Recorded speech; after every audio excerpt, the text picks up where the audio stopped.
3 lecture ہو چکے ہیں، یعنی 3 کلاسیں کوئی آپ پڑھ چکے ہیں، آج ہے آپ کا چوتھا لیکچر۔ وہ سلیبس کے عین مطابق ہر چیز ہم نے ترتیب دی ہے میں نے، اور اللہ کا شکر ہے کافی محنت کی ہے اس میں کہ بھائی، اور یہ سلائڈز جو آپ دیکھیں گے اس حوالے سے اور پھر سنیں گے بھی اس کی ڈیٹیل، تو اگر کوئی اس کے باوجود پرابلم ہو، کوئی چیز نہ ملے، بکس بھی آپ کے پاس ہیں، انفارمیشن بھرپور آپ کے پاس ہے، تو اس کے باوجود کوئی مطلب آپ کو لوگوں کو کوئی پریشانی ہو یا کوئی کنفیوژن ہو تو آپ وہ آگاہ کر سکتے ہیں مجھے، ٹھیک ہے؟ تو آج ہے آپ کا جو ٹاپک وہ ہے محنت اور سرمایہ کے درمیان رابطہ کاری، محنت اور سرمایہ۔ تو آگے اس کی ڈیٹیل ہم دیکھیں گے کہ محنت اور سرمایہ یعنی آجر اور اجیر اس کے باہمی حقوق کیا ہیں، یعنی محنت اور سرمایہ کے درمیان تعلقات کس نوعیت کے ہونے چاہیے۔ تو یہ ساری بات کیونکہ ہمارا ہے نا یہ سبجیکٹ اسلام کا معاشی نظام، تو ظاہر ہم نے اس کو اسلامی نقطۂ نظر سے ہی آگے ساری بات بڑھانی ہے۔ جیسا کہ میں کلاس میں آپ لوگوں کو کہا کرتا ہوں، مثلاً آپ نے قابل ادیان پڑھا یا مطالعہ مذاہب عالم، تو اینڈ پہ جا کے یا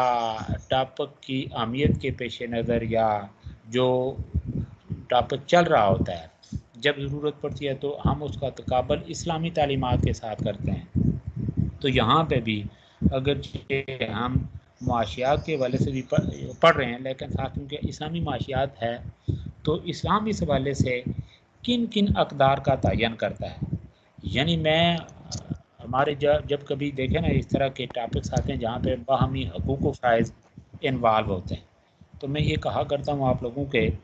آپ لوگوں سے یہ کہا کرتا ہوں کہ اللہ تعالیٰ نے ہمیں جو دیکھے نا معاشرتی نظام عطا فرمایا، معاشی نظام دیا،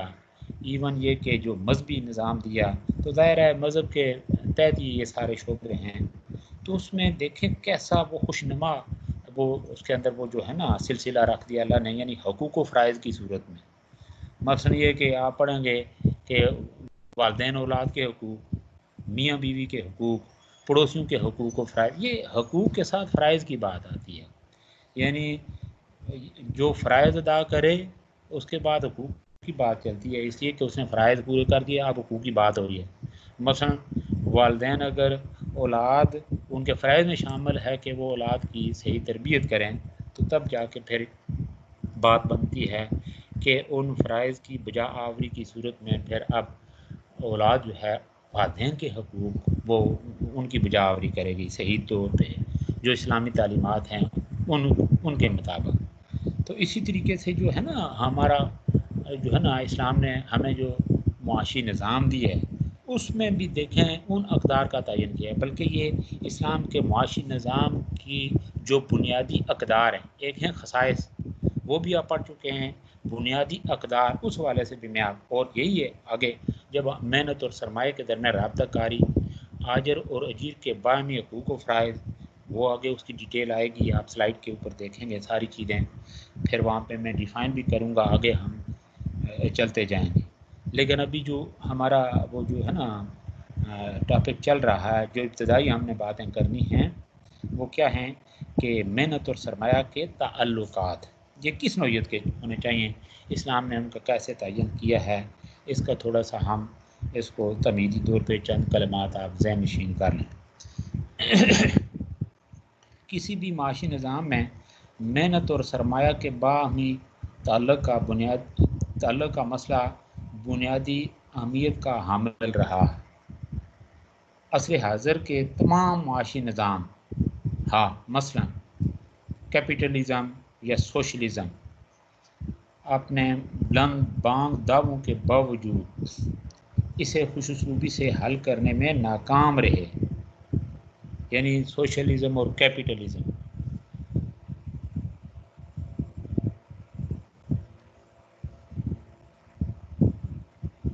سرمایہ دارانہ نظام کا فطری جھکاؤ سرمایہ کے مفادات کے تحفظ کی طرف ہے، اس لیے اس نظام کے تحت مزدور بدترین قسم کے استحصال کا شکار رہے۔ اشتراکی نظام میں بھی محنت کشوں کو کوئی اونچا مقام نہیں ملا، بلکہ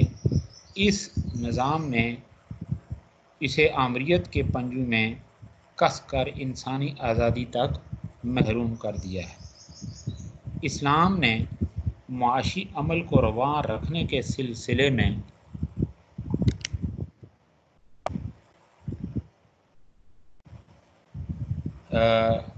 سرمایہ اور محنت دونوں کی اہمیت کو تسلیم کیا، یعنی یہ تعلقات سرمایہ اور محنت دونوں کی اہمیت کو تسلیم کیا ہے، یعنی اس طرح کرے، اور ان کے درمیان عدل و انصاف ہی نہیں، یہ پوائنٹ نمبر 1 عدل و انصاف، یہ اس کے اوپر آپ کی توجہ ہونی چاہیے، اور یہ آپ اسلام کے معاشی نظام کی بنیادی اقدار میں ساری چیزیں، بلکہ میں نے میرا اندازہ آپ لوگوں کو اسائنمنٹس دی تھی اس والے کہ اسلام کے معاشی نظام کی جو بنیادی اقدار ہیں ان میں سے کسی کو میں نے اسائنمنٹ دی تھی عدل و انصاف، کہ معاشی نقطۂ نظر سے، معاشی حوالے سے آپ یہ جو ہے نا وہ ریفرنس کے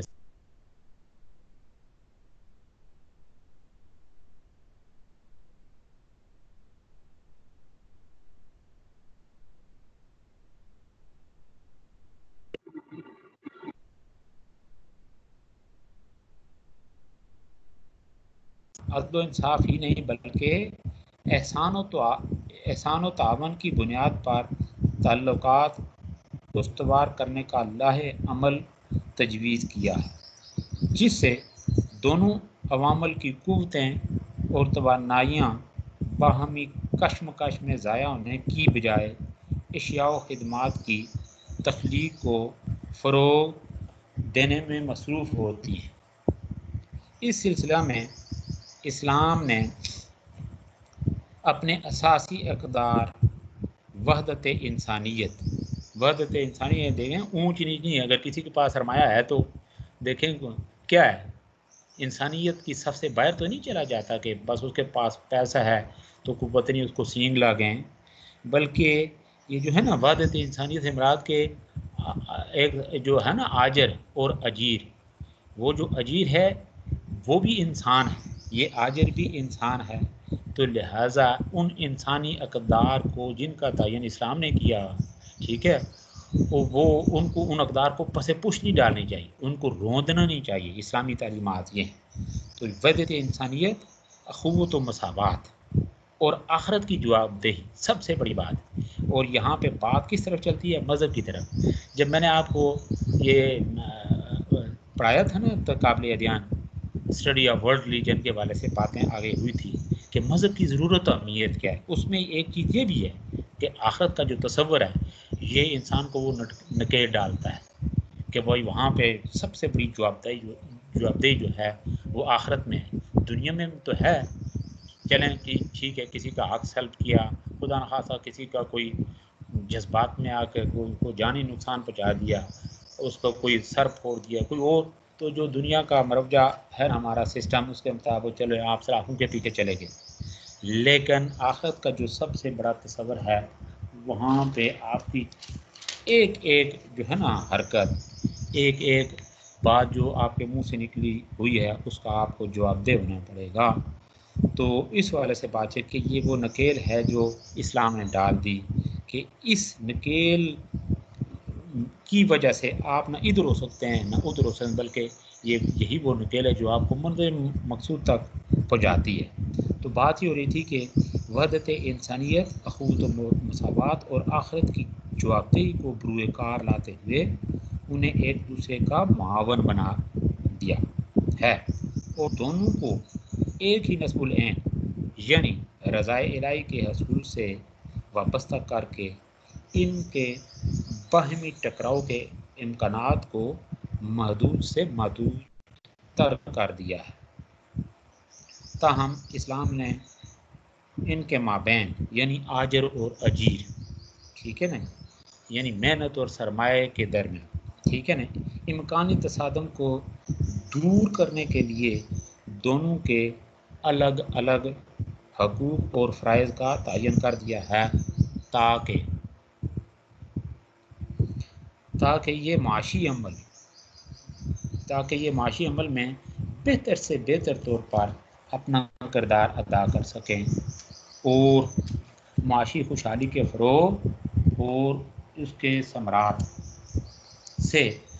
فائدہ اٹھانے میں کے عمل میں شریک ہو سکیں۔ اب ہم آتے ہیں اس طرف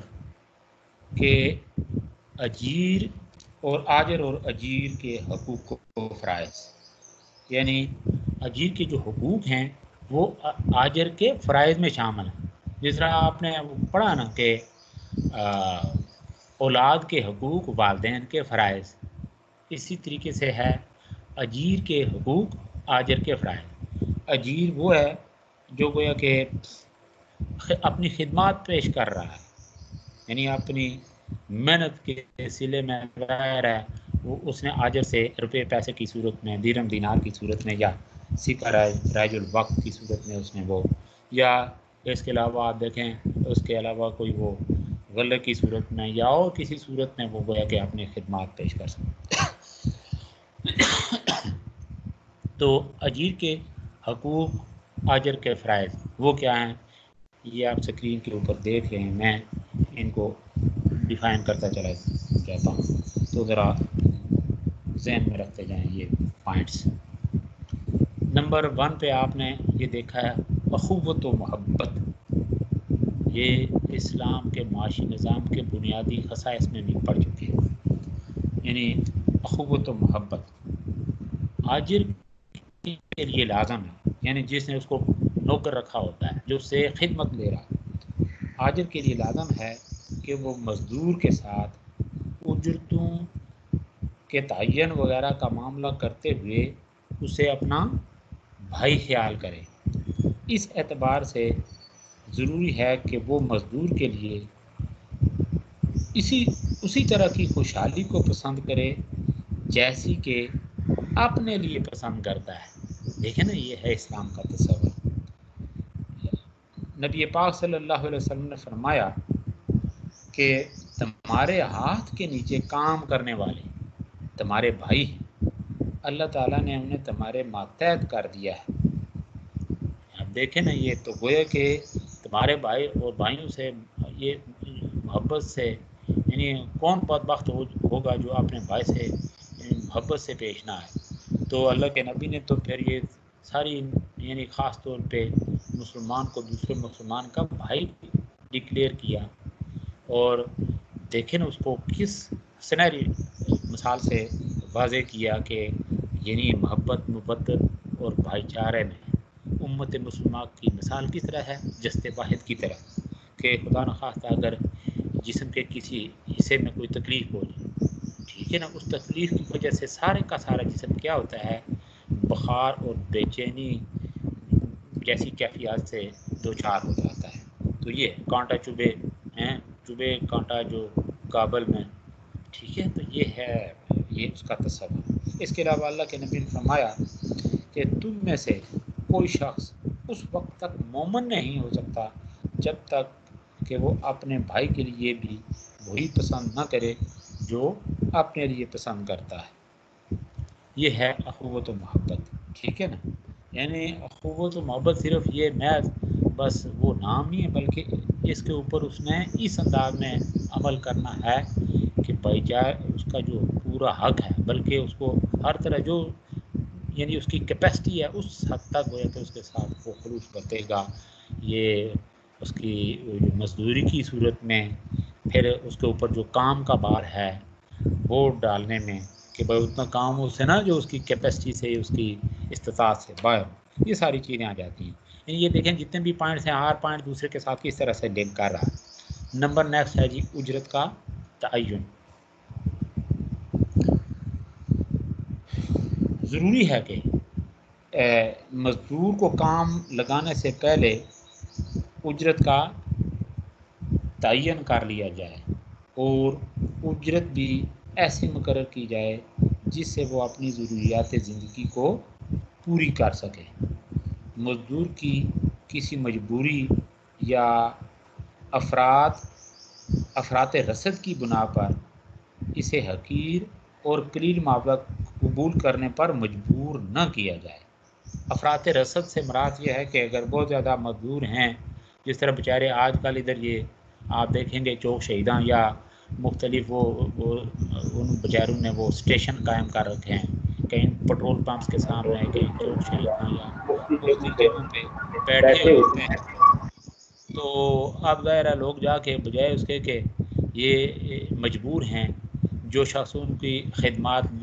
لینے کے لیے ان کو ساتھ لے جائے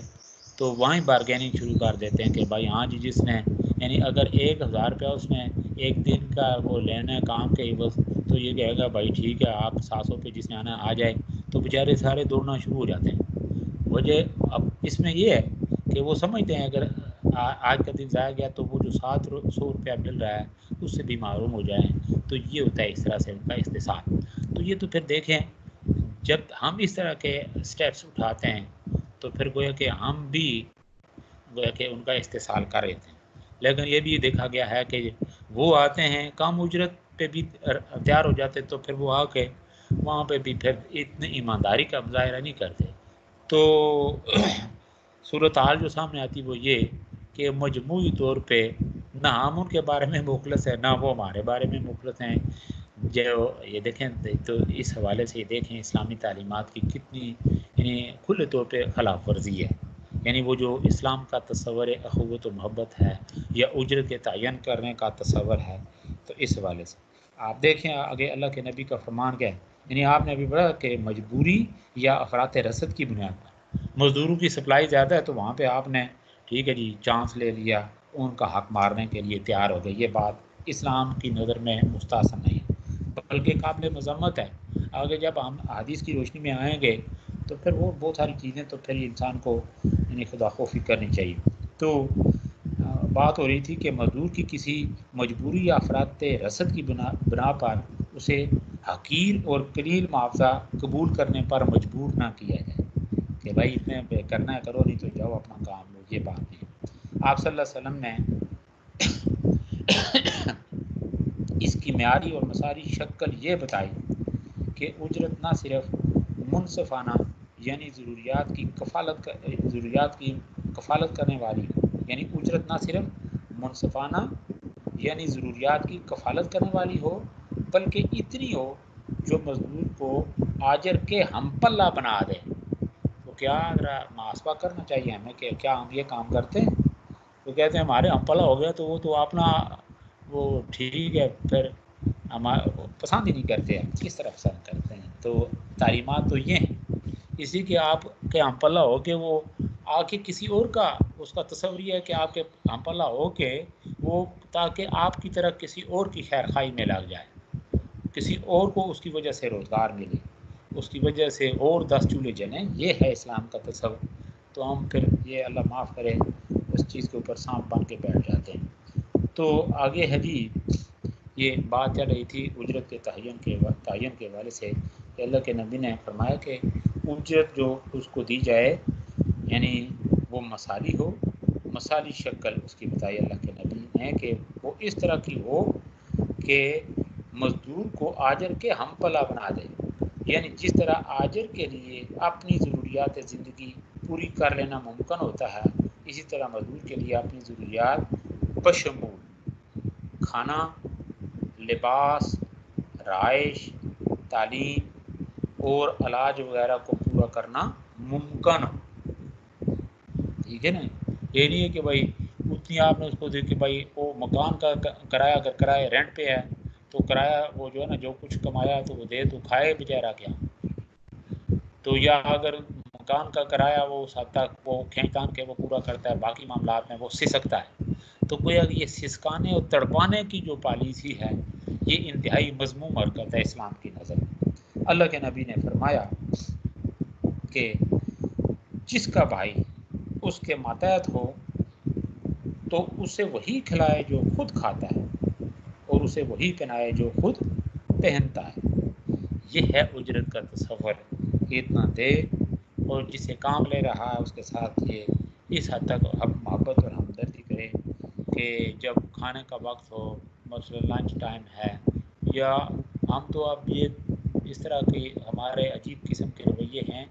کہ میں نے اکثر یہ دیکھا ہے، بلکہ اللہ کا شکر ہے ہمارے دیہاتوں میں تو تقریباً یہ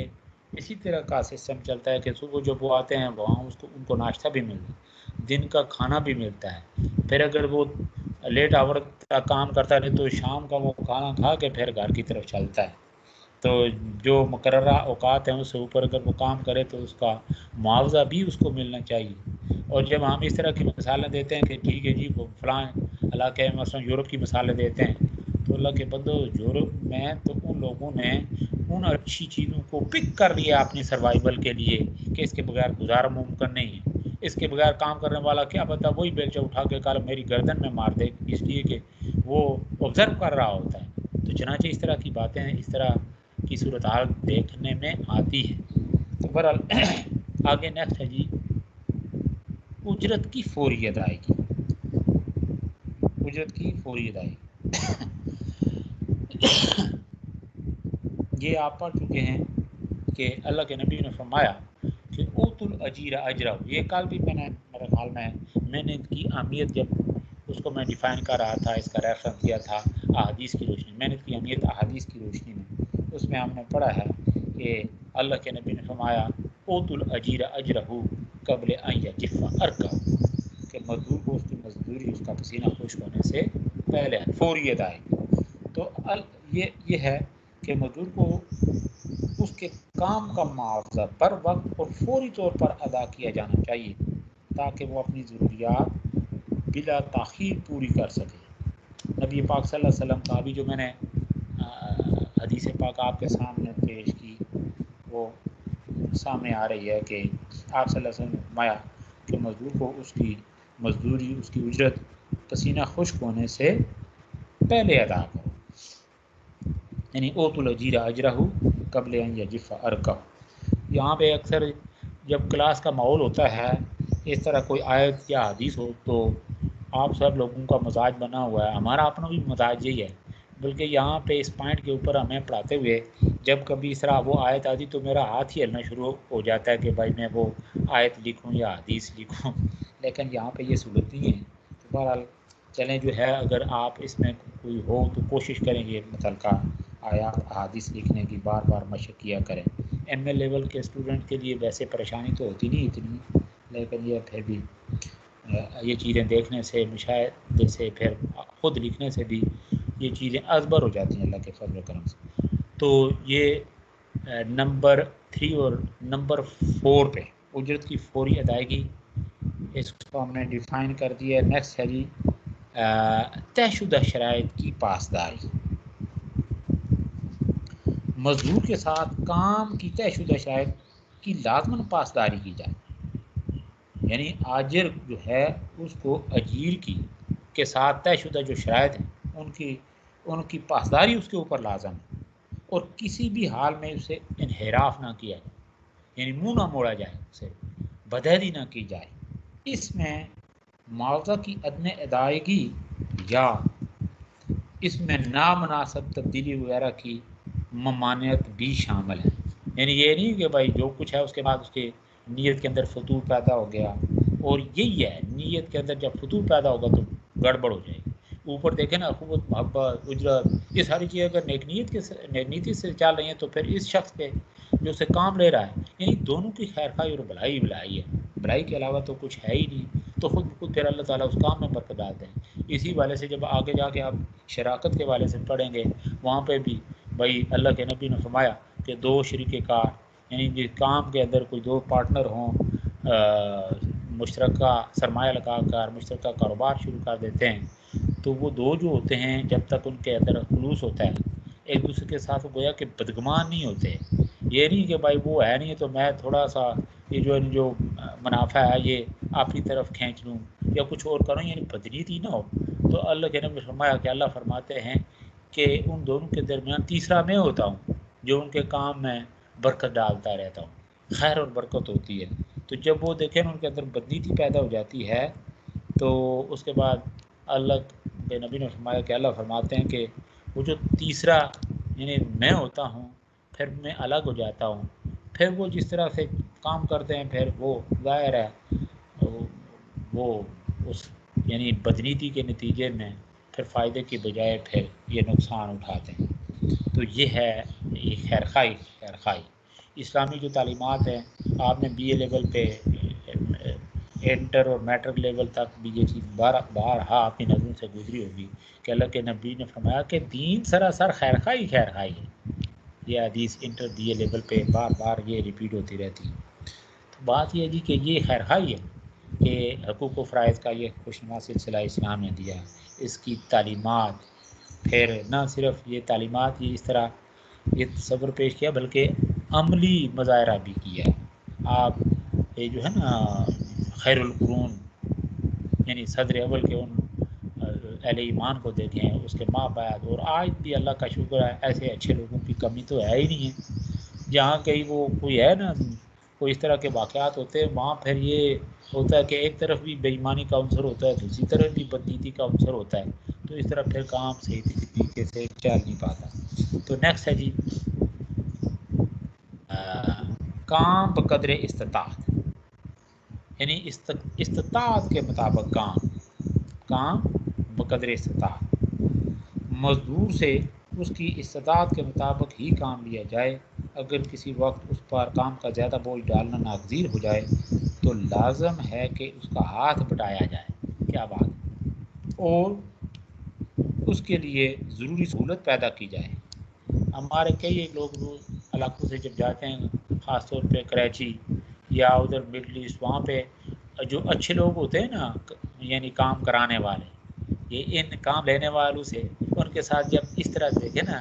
ہمدردانہ اخوت محبت بھائی چارے کی بات کرتے ہیں، کام قدر استطاعت عفو درگزر بہت ساری چیزیں جو ہے نا ان کے یعنی ان کا عملی مظاہرہ کرتے ہیں، تو آ کے ان لوگوں کے گن گاتے ہیں، ان فیکٹریوں میں جانا پسند کر دیں. اور جو نامی گرامی اس طرح کی وہ سمتیں فرمیں ہیں، لوگ وہاں پہ جہاں پہ ان کے حقوق کی پاسداری ہوتی ہے وہاں پہ دوڑ کے جاتے ہیں، بھاگ کے جاتے ہیں، اپنی پھر دیکھیں نا جان تک کو، اس لیے کہ اس کے ساتھ ان کی اس حد تک ایفیلیشن ہو جاتی ہے کہ پھر اس کو وہ اپنی ذاتی وہ ایک طرح سے اس کو سمجھتے ہیں کہ یہ اس کا نہیں، حاجر کا نہیں، یہ میرا اپنا ہے، یہ کام اپنا کام سمجھ کے وہ پھر یہ کہ اس کے اندر اتنی انہماک اور دلچسپی لینا شروع کر دیتے ہیں. تو بات ہو رہی تھی کہ کام بقدر استطاعت کہ مزدور سے اس کی استطاعت کے مطابق ہی کام لیا جائے. اگر کسی وقت اس پر کام کا زیادہ بوجھ ڈالنا ناگزیر ہو جائے تو لازم ہے کہ اس کا ہاتھ بٹایا جائے اور اس کے لیے ضروری سہولت پیدا کی جائے. اس سے یہ بات بھی لازم آتی ہے کہ مزدور کو ایسے کاموں میں نہ جھونکا جائے جو ان کے لیے پرخطر ہو یا جن سے ان کی صحت پر برا اثر پڑنے کا امکان ہو. اسی طرح ضروری ہے کہ اس کے لیے مناسب اوقات کار مقرر کیے جائیں اور ان کے آرام اور تفریح کا خاص خیال رکھا جائے. تو یہ ہیں اسلامی تعلیمات. اور جب انسان اس کے مقابلے میں بوجھ پہ آ جاتا ہے، دوسرے کے پھلتے پھولتے کاروبار کو برداشت نہ کرنے کا ایک وہ جو ہے نا ایک بدگمانی سی پیدا ہو جاتی ہے، تو پھر اس کی عملی شکلیں پھر آج کل میڈیا کے اوپر آپ دیکھ رہے ہیں، یہ فیکٹریاں جلائی جاتی ہیں، ٹھیک ہے نا، کام کے بجائے وہ دیکھیں نا وہ دوسروں کا حق مارنے کے لیے، دوسروں سے وہ ان کا حق چھیننے کے لیے، یہ جس کو آج کل کی زبان میں بھتہ کہا جاتا ہے. تو بیچارے دیکھیں کیسے، یعنی وہ بیچارے جب ان کے اوپر دیکھیں نا وہ آگ میں جلے ہوں گے، یہ جو کراچی کا واقعہ ہوا، تو پھر یہ کتنا روح فرسا قسم کا واقعہ ہے. تو یہ اسلام ان ساری باتوں کی اس قدر مذمت کرتا ہے اور اس کے اتنے بھیانک اور ایسے نتائج ہیں اخروی. دنیا میں تو ہے ایسے لوگ ذلیل و رسوا ہوتے ہیں، لیکن آخرت میں بھی پھر دائمی پھر وہ آگ ہی کا ایندھن بنتے ہیں. تو نیکسٹ ہے جی نمبر 6-7 ہے جو بھی ہے، یعنی عفو درگزر یا کریمانہ برتاؤ. عفو درگزر، مزدور مشین اور زمین سے اس بنا پر ممتاز عمل ہے. یعنی دیکھیں نا عاملین پیدائش کے والے سے ٹاپک آگے چل رہا ہے. ہمارا مین ٹاپک ہے یعنی تنظیم عاملین پیدائش کے اوپر. اسی والے سے اب محنت اور سرمایہ کے درمیان رابطہ کاری کا جو آج کا ٹاپک ہے اس والے سے آگے ہماری جو آگے یہ ڈبیٹ پڑھ رہی ہے آجر و اجیر کے بائے میں حقوق و فرائض. تو اس حوالے سے ابھی جب ہم اس نقطے پہ پہنچے ہیں کہ اجیر و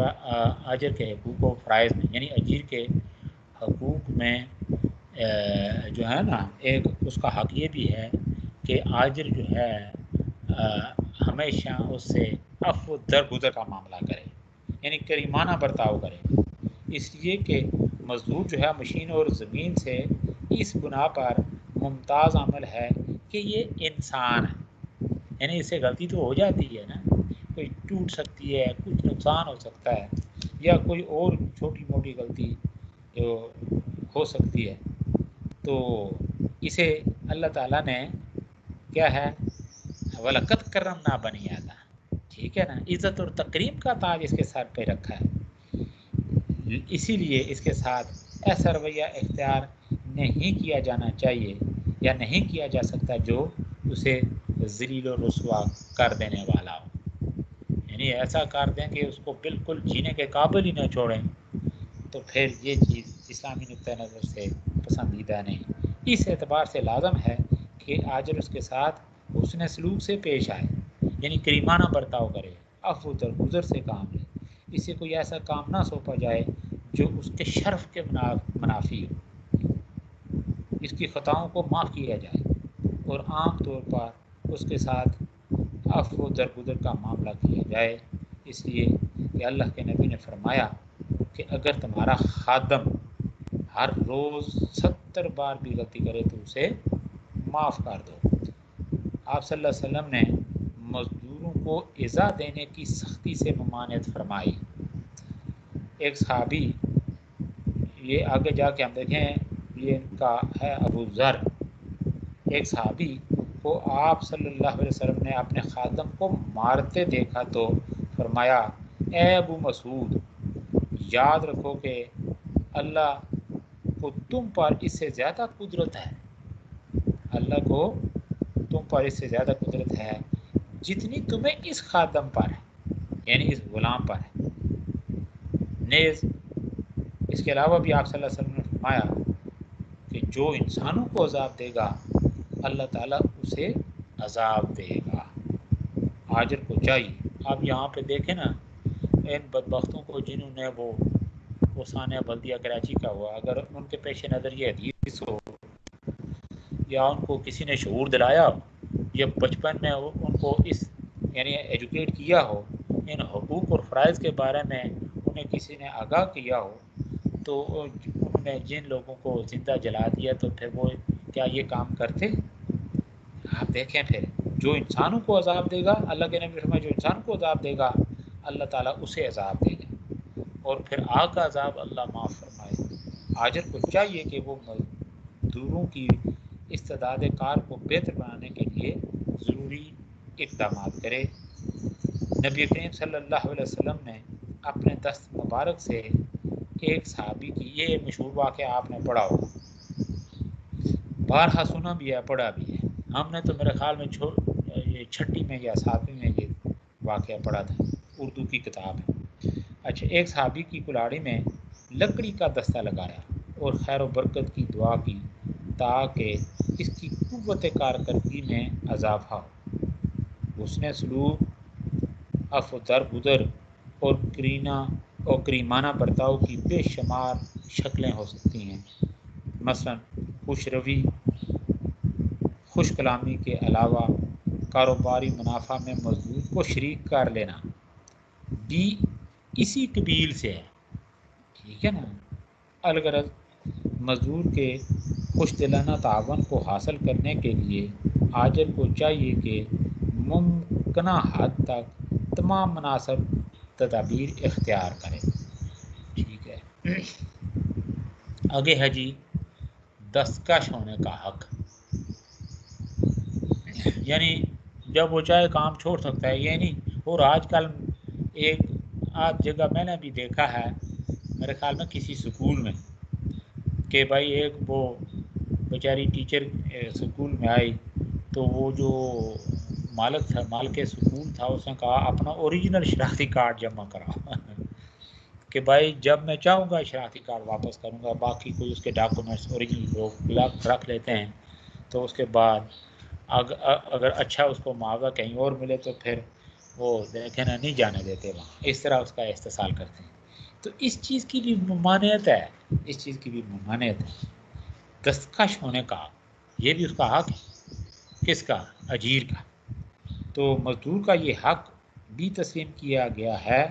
کہ جب وہ کام چھوڑنا چاہے چھوڑ دے، البتہ اس سلسلے میں اپنے واجبات اور حسابات بے باک کر دے۔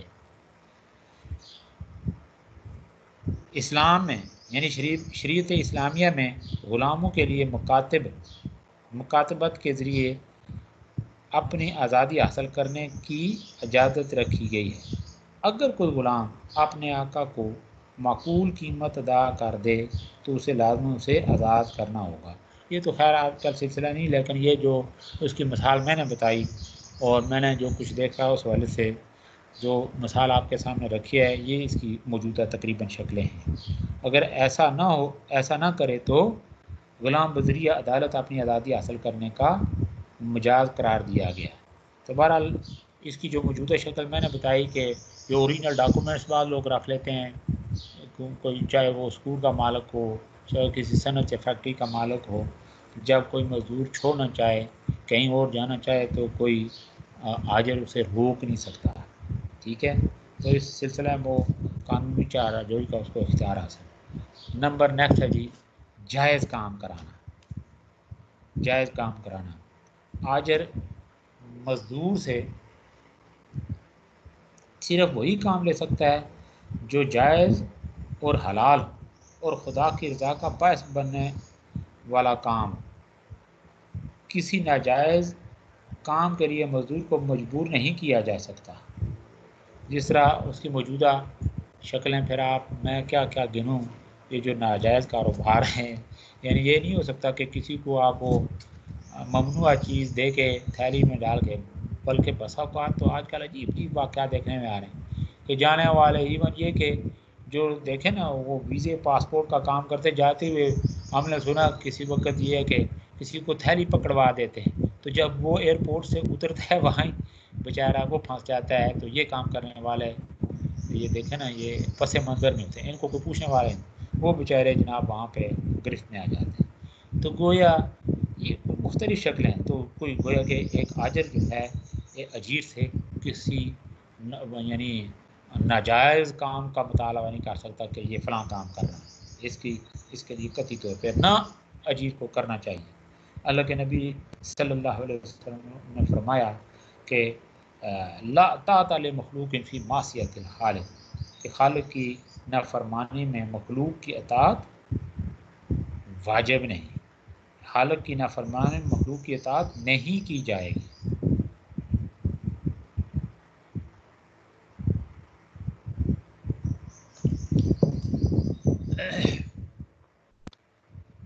اسلامی نظام معیشت میں محنت اور سرمایہ کے مابین عدل و احسان کی فضا قائم کرنے کے لیے جہاں یہ ہو گیا نا، آپ میرے خیال میں اس کا آپ انڈیا جو اجیر ہے، ٹھیک ہے نا، اجیر کے جو حقوق ہیں ان کی بات ہو چکی۔ اب ہم آتے ہیں آجر کے حقوق کی طرف، اور اب یہ جو آجر کے حقوق ہیں یہ اجیر کے فرائض۔ تو اس حوالے سے یہ بات ہو رہی تھی کہ اسلام نے یعنی اسلامی نظام معیشت میں محنت اور سرمایہ کے مابین عدل و احسان کی فضا قائم کرنے کے لیے جہاں مزدوروں کو حقوق دیے گئے ہیں، یعنی اجیر کو حقوق دیے گئے، وہاں آجر یعنی وہاں ان کے فرائض کی کہ بھائی آپ کے یہ ہے اس کے فرائض اور اس کا حق، ان کے فرائض کی نشاندہی بھی کی گئی۔ یہ فرائض ایک لحاظ سے آجروں کے حقوق بن جاتے ہیں جن کی ادائیگی محنت کشوں کے لیے لازم ہو جاتی ہے۔ ان میں سے خاص جو ہے نا یہ درج ذیل ہیں۔ نمبر 1 یہ آپ دیکھ رہے ہیں خیر خواہی۔